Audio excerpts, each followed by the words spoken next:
Welcome to the Learning Pines YouTube. We hope this video helps. In this video, I will explain how to update Audi Q7 software. First, ensure your vehicle's battery is fully charged or connected to a reliable charger to prevent power interruptions during the update. Next, you'll need a high-quality SD card or USB drive, ideally 32 gigabytes or less, formatted to FAT32. This preparation is crucial for a smooth process.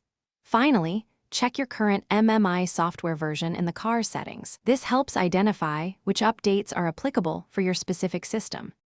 Now, let's get the software. You'll need to download the correct update files specifically for your Audi Q7 model from a trusted source. Once downloaded, extract these files directly to the root directory of your prepared SD card or USB drive.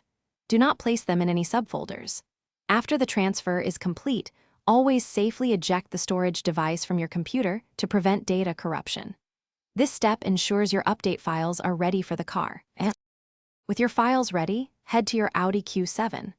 Insert the SD card or USB drive into the appropriate MMI system slot.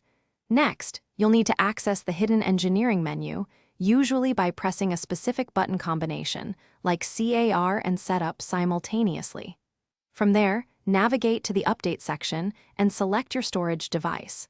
Follow the on-screen instructions precisely, and do not turn off the ignition or remove the device during the installation.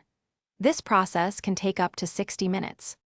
Once the update is complete, allow your MMI system to restart fully. It might reboot several times, which is normal. After it stabilizes, check for any error codes within the MMI system and clear them if necessary. Test all functions to ensure everything is working correctly.